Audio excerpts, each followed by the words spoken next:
bit of a funny feeling.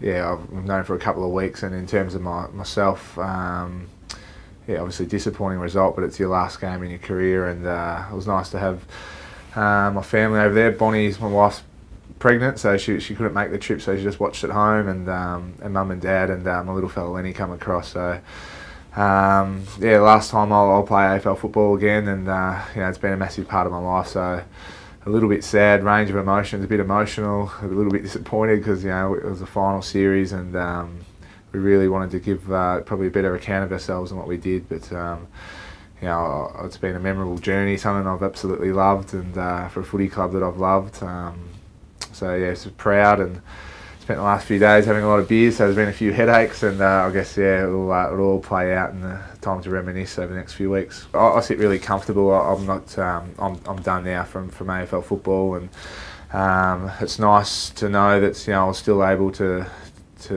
give a really good effort and, you know, something to the team, and I guess it's always better to go out, although it wasn't a high, but I felt like I was really, you know, contributing to the team and playing some good footy. So yeah, I felt like it's always hard because the body physically was still pretty good, and mentally, like, I just loved the game as much as I did when I first stepped into the doors of this footy club. So I guess normally you retire when one of them goes, but yeah, I guess I'll retire now knowing that you know, I've given it everything that I've got and got the best out of myself, and had an absolute ball doing it. It was really nice, you know, having all the kids come out to the ground and greet us after the game, and it is an emotional time.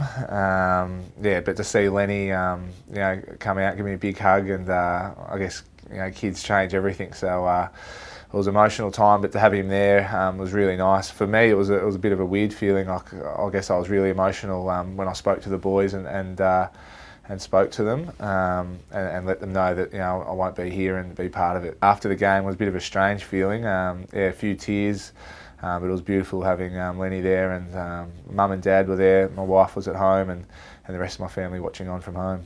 I thought I was done at the end of 2013, and I think most of the football world had put a line through me. And look, Brad was fantastic. We kept, you know, constant communication through that time, and was able to see a few surgeons and get some advice because my knee was letting me down, and you know, I wasn't able to have the output that I wanted. But I was 29, about to turn 30, so it's D-days for a footballer.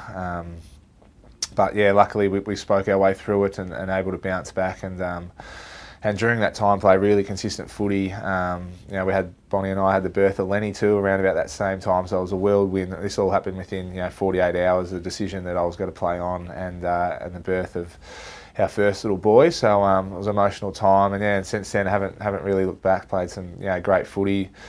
We've played in 3 final series in a row. I remember when we played Essendon and we come storming home in the second half, and almost had a tear in my eye in the last quarter because I just couldn't believe what was happening and the noise, and I guess just the character of the group to stand up, but just the support that we had from the fans. And we hate Essendon, so it was nice to do that. And the following week against Geelong was massive as well. And 12 months later, we played Richmond in the elimination final too, in front of 90,000 people, and yeah, it's just been awesome. But the supporters, the fans, you know, they always come out and support us at training, during games, and I feel like I've got a really good rapport with them, and you know, hopefully they like me because I certainly love them. But you know, I'll just be sitting in the stands now with you guys, so I'll be barracking just as hard as you guys are, and to support, you know, our next premiership, which is, you know, hopefully not too far away, but I'll be there when we do, and I'll probably try to sneak down the rooms and get a drink out of the cup. I owe the football club the world pretty much because I come in just a boy. I leave, you know, a man, a father, a husband, and I'm just a better person because of it. I guess when I stepped in these doors, you know, it was Glenn Archer and Anthony Stevens and Lee Colbert, Brady Rawlings, Adam Simpson. There was just so many, you know, fantastic footballers, but they were great people, and you sort of just mould yourself into, you know, the best version of yourself as you can, and hopefully the impact they had on me, I can have on, you know, our next group, like your Jamie McMillans and your Sean Atleys and your Sam Wrights, who in their right turning into fantastic footballers, but fantastic people as well. And I think that's what makes our club special, the people. I guess the dream ever since I was a little boy was win a premiership, and unfortunately not able to do that. But I guess the journey and the growth of myself as a footballer and as a person has all been, you know, under this roof, and will ever be special to me. And you know, hopefully I've left a mark for other players to follow as well.